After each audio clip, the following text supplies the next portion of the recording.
Sahabat, bayangkan setiap hari kita berwudu, tapi apakah kita yakin wudu kita selama ini benar di sisi Allah? Bayangkan bertahun-tahun kita melaksanakan sholat, namun ternyata wudu kita tidak sah. Lalu bagaimana dengan sholat kita? Bagaimana dengan amal ibadah yang kita banggakan? Rasulullah Shallallahu Alaihi Wasallam bersabda, tidak diterima sholat seseorang tanpa wudu yang benar. Jangan sampai ibadah yang kita anggap sempurna ternyata justru gugur di hadapan Allah karena kesalahan kecil yang kita anggap sepele. Di video ini kita akan membahas 10 kesalahan wudu yang sering dilakukan. Bisa jadi salah satunya selama ini kita lakukan tanpa sadar. Assalamualaikum warahmatullahi wabarakatuh. Bismillahirrahmanirrahim. Alhamdulillahirabbil alamin. Wabihi nasta'inu ala umurid dunya waddin. Wassalatu wassalamu ala ashrafil mursalin wa ala alihi wa sahbihi ajma'in, amma ba'd. Semoga Allah subhanahu wa ta'ala senantiasa melimpahkan rahmat, kesehatan, keberkahan rezeki dan kemudahan dalam segala urusan kepada sahabat semua yang sedang menyimak kajian ini dimanapun berada. Dan jangan lupa, silakan tuliskan doa dan hajat sahabat semua di kolom komentar. Insya Allah kita akan aminkan bersama. Semoga Allah subhanahu wa ta'ala mengabulkan segala permohonan baik kita. Amin ya rabbal alamin. Sahabat beriman yang dirahmati Allah, wudu adalah amalan yang memiliki kedudukan sangat penting dalam Islam, karena wudu merupakan syarat sah sebelum menunaikan sholat. Sholat adalah ibadah paling utama, namun wudu yang tidak sah akan membatalkan sholat. Rasulullah Shallallahu Alaihi Wasallam bersabda, Allah tidak menerima sholat tanpa bersuci. Hadis riwayat Muslim. Dalam lanjutan hadis disebutkan pula, dan Allah tidak menerima sedekah dari harta yang tidak halal. Ini menegaskan bahwa keabsahan ibadah sangat bergantung pada syarat dan sumbernya. Maka wudu bukan sekedar membasuh anggota tubuh, tetapi bentuk kesungguhan kita saat ingin menghadap Allah.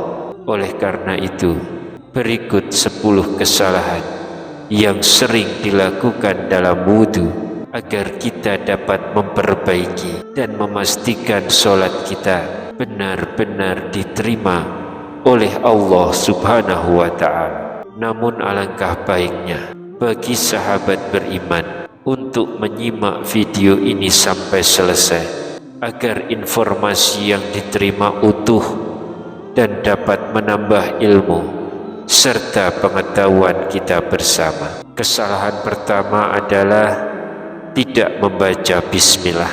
Rasulullah Shallallahu Alaihi Wasallam bersabda, tidak ada wudu bagi orang yang tidak menyebut nama Allah atau bismillah ketika memulainya.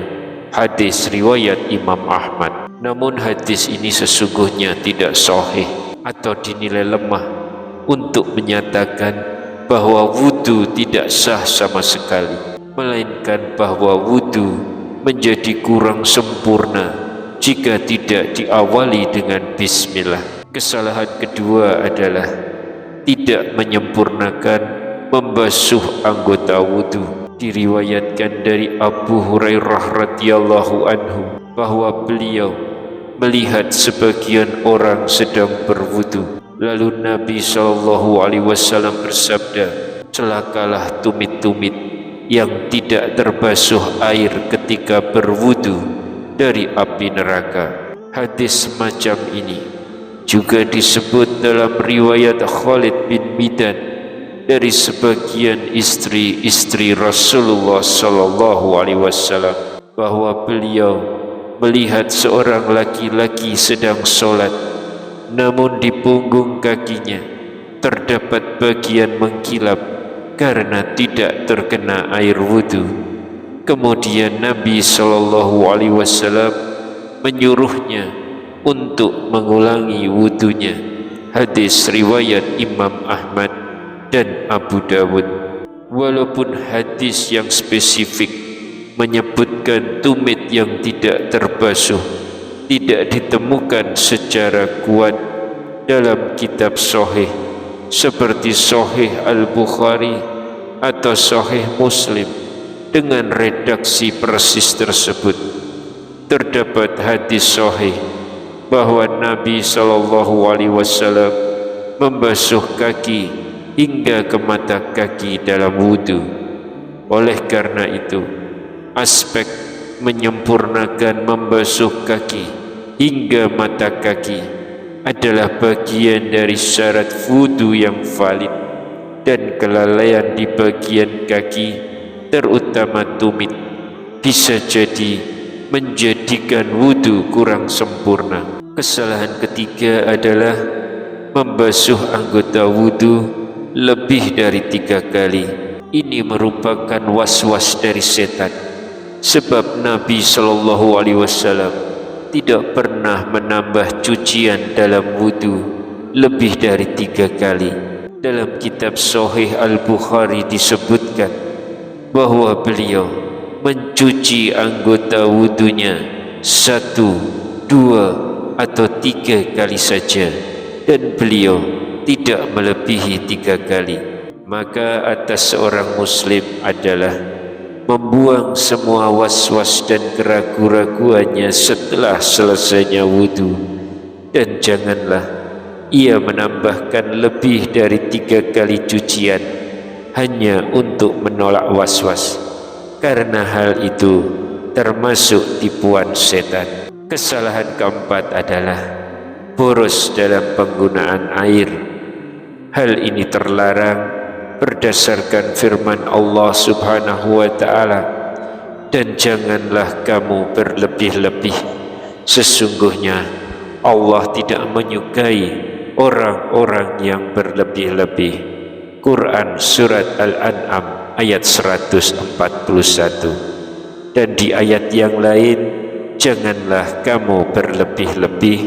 Quran Surat Al-A'raf ayat 34. Rasulullah sallallahu alaihi wasallam bersabda tentang hal ini, apakah ada pemborosan penggunaan air dalam wudu? Beliau menjawab, ya, walaupun kamu berada di sungai yang banyak airnya.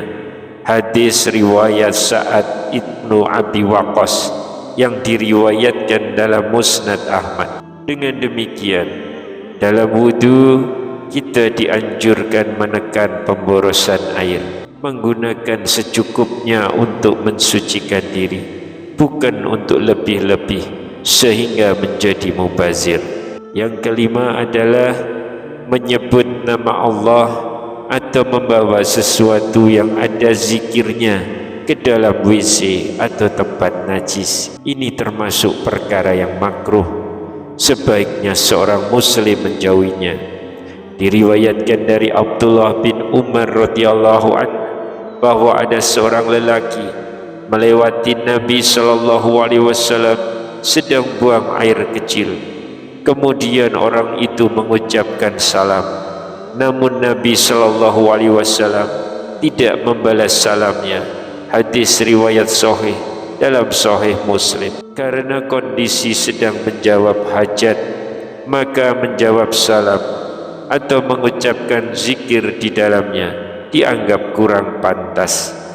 Fuqaha menyatakan bahwa memberi atau membalas salam ketika seseorang sedang buang air adalah makruh. Kesalahan keenam adalah melakukan istinja, mencuci dubur setelah buang angin atau kentut.